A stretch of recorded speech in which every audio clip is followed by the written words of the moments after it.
एक ऐसा व्यक्ति जो अपनी भूख मिटाने के लिए मंदिर के प्रसाद के लिए कई किलोमीटर दूर पैदल चल के जाता था।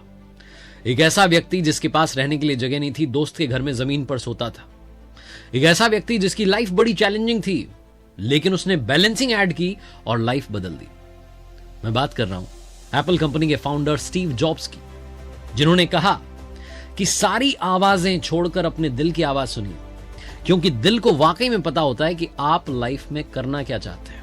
अगर आप सक्सेसफुल बनना चाहते हैं तो दिल की आवाज सुनना शुरू कीजिए। नमस्ते दोस्तों, मेरा नाम है आरजे कार्तिक। आप देखना शुरू कर चुके हैं लर्निंग सीरीज सीखोगे नहीं तो जीतोगे कैसे। आज हम बात करेंगे एप्पल कंपनी के फाउंडर स्टीव जॉब्स से सीखने वाली 5 बड़ी बातों की। कॉलेज ड्रॉप आउट थे। बड़ी सारी कहानियों में कॉमन फैक्टर निकलता है कि कॉलेज ड्रॉप आउट थे। बहुत सारे सक्सेसफुल लोग हैं जो कॉलेज में नहीं गए, पढ़ाई पूरी नहीं की, छोड़ दिया बीच में। लेकिन इसका मतलब ये नहीं कि आप घर बैठ जाएं सब कुछ छोड़ करके। इसका मतलब ये है कि उन्हें बहुत जल्दी समझ में आ गया कि उनका इंटरेस्ट किस फील्ड में है, किस सेक्टर में, और कहां वो नाम कमा सकते हैं, कहां वो पैसा कमा सकते हैं। उसी सेक्टर में उन्होंने काम करना शुरू कर दिया। तो आइए बात करते हैं स्टीव जॉब्स की। कैसे वो स्टीव जॉब्स बने, उनकी कहानी क्या है, आइए उसे समझते हैं। और हाँ दोस्तों, आपको याद होगा पिछले कुछ वीडियोस में, पिछले कुछ हफ्तों में मैंने आपको माइक्रोसॉफ्ट के, फेसबुक के फ्री शेयर्स गिफ्ट किए। आज न्यू ईयर गिफ्ट के तौर पर आपको देने वाला हूं एप्पल कंपनी के फ्री शेयर्स। लर्निंग नंबर 1, अपनी चैलेंजिंग लाइफ में बैलेंसिंग कैसे ऐड करें, यह सिखाते हैं स्टीव जॉब्स। मैं कई बार आपसे कहता हूं कि आप मेडिटेशन कीजिए, स्पिरिचुअलिटी अपनी लाइफ में लेकर के आइए, स्पिरिचुअल नॉलेज लेकर के आइए। स्टीव जॉब्स की सक्सेस में भी स्पिरिचुअल नॉलेज का बहुत बड़ा हाथ है। ये सारी बातें आपको समझाता हूं, उससे पहले बताता हूं कि स्टीव जॉब्स का रियल सरनेम जॉब्स नहीं था।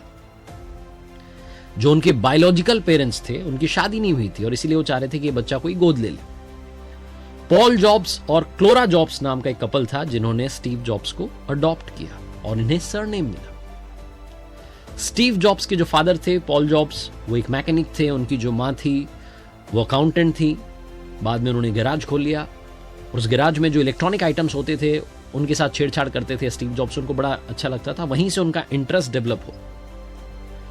जो बायोलॉजिकल पेरेंट्स थे उन्होंने जॉब्स कपल को इसीलिए दिया था अडॉप्ट करने का मौका कि वो वादा कर चुके थे कि हम इस बच्चे को कॉलेज तक पढ़ाएंगे, इसकी पढ़ाई में हम कभी रुकावट नहीं बनेंगे, क्योंकि ज्यादा कमाते नहीं थे वो लोग। इसी आश्वासन के साथ में जॉब्स फैमिली ने इन्हें अडॉप्ट किया था। स्टीव जॉब्स के जो पेरेंट्स थे वो इनको हाई स्कूल तक तो इनकी पढ़ाई को उन्होंने कंटिन्यू रखा, कॉलेज भी भेजा। फर्स्ट सेमेस्टर में जब भेजा तो जितने उनके पास में जितनी उनकी सेविंग्स थी सब लग गई। स्टीव जॉब्स को समझ में आ गया कि फैमिली कंडीशन सही नहीं है, उन्होंने खुद ही कॉलेज जाना बंद कर दिया। कुछ क्लासेस में वो ऐसे ही चले जाते थे। कैलीग्राफी की क्लासेस में वो गए, उसका पोस्टर बड़ा इंटरेस्टिंग लगा तो वो गए। और बाद में उन्होंने जब आईफोन बनाया तो उसमें फॉन्ट्स भी इस्तेमाल किए, तो उन्होंने वहां से भी सीखा और अपनी लाइफ में आगे इंप्लीमेंट किया। स्टीव जॉब्स की लाइफ में ऐसे भी दिन आए कि वो संडे को हरे कृष्णा मंदिर जाते थे, वहां प्रसादी जो मिलती थी, भोजन भरपेट वहां खाना खाते थे। ऐसे भी दिन आए कि दोस्त के घर में जमीन पर सोए, रहने के लिए जगह नहीं थी। 1972 में उन्होंने एक वीडियो गेमिंग कंपनी थी, वहां पर जॉब करना शुरू किया। काम उन्हें ज्यादा मजा नहीं आया, लेकिन जितना उन्होंने काम किया था, जितनी सेविंग्स हुई थी, वो पैसा लेकर के इंडिया चले आए 1974 में। 7-8 महीने तक वो भारत में हिमाचल प्रदेश में रहे, बुद्धिज्म की उन्होंने शिक्षा प्राप्त की। वो स्पिरिचुअल नॉलेज लेना चाहते थे और उसके बाद वापसी की, उन्होंने अमेरिका गए वापस।